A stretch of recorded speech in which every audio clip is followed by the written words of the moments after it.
হাফিজুর রহমান রে কত গালি দাও, কিন্তু কলিজাটা দিয়ে বলতেছি বাবা রাগ করিস না, আসলেই তো আমি গালি পাওয়ার যোগ্য রে বাবা।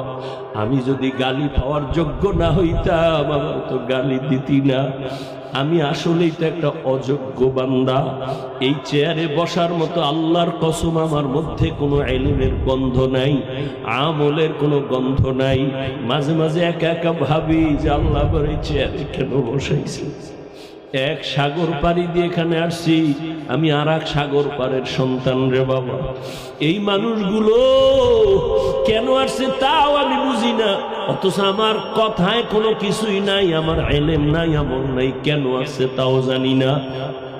আল্লাহর কাছে এখন শুধু একটাই দোয়া করি, মালিক তুমি আমার সম্মানের জায়গায় বসাইছো, গুনার কারণে ফালাইয়া দিও না রে আল্লাহ। সম্মানের জায়গায় বসাইছো রে মালিক, গুনাহের কারণে তুমি ফালাইয়া দিও না। ও কলিজার যুবক, পায়ে হাত রাইখা বলি, কলিজা দিয়া মোহাব্বত করি রে বাবা। আমি এখানে একটা যুবকেরও হুজুর বানাবার জন্য আসি নাই, ভয় নাই। আমি তোমাকে একবারও বলবো না তুমি স্কুল ছাইরা কলেজ বাদ দিয়া মাদ্রাসায় যাও, দাড়ি লম্বা করে তসবিহ হাতে নাও, পাগড়ি লাগাও, একবারও বলবো না। বরং আমি তোমার পক্ষে কিছু কলিজা দিয়া দোয়া কইরা যাব। আমি শুরুতেও বলছি, আবারও বলি, আমার দোয়া কবুলের খোদার কসম গ্যারান্টি নেই, তবে এই মাঠে বহু আল্লাহর বান্দা আছে আমিন খালি ফেরত যাবে না। আর এটা রসুলের কথা, একজন আর আমিন যদি মজলিসে কবুল হয় সবারটাই কবুল হয়ে যাবে। ও আমার কলিজার যুবক,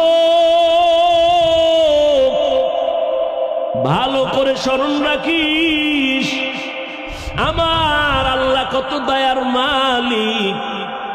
ও আল্লাহর গোলাম, ওই আল্লাহর বান্দি জীবন ভর গুনাহ করিয়া ওড়না মাথায় নিয়ে চলে।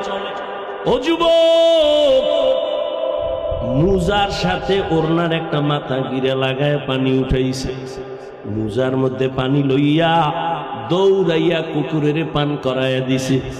নবীজি সাহাবাদের সামনে এই ঘটনা বয়ান করতেছেন।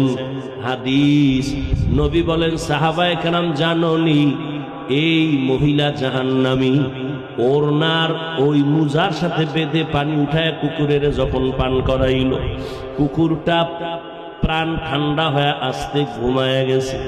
আল্লাহর নবী কয়, ওই মহিলা পানি পান করানো মাত্র কেমন যেন একটা গায়েবী আওয়াজ আসতেছে, কে যেন অদৃশ্য থেকে বলতেছে, ও আল্লাহর বান্দি, জীবনে যত গুনাহ করেছো, আজকে যে কুকুরের পান করাইয়া আরামে ঘুম পাড়াইছো, শান্তির ঘুম কুকুর ঘুমায়, এই একটা খেদমতের বরকতে আল্লাহ তোমার জীবনের সব গুনাহ মাফ করে দিয়েছে। আমল আমার মাওলার কাছে নিয়ে দাঁড়াইও, আমল আমার আল্লাহর কাছে আমল নিয়ে দাঁড়াও রে যুবক।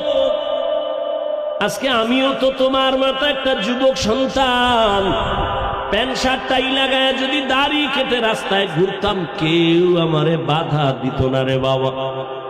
এই টুপির কারণে মাথা গরম, দাড়ির কারণে যৌবনের ভাব চলে যায়, জামার কারণে শরীর গরম, সব বুঝি, তারপরও কেন ফালাই না।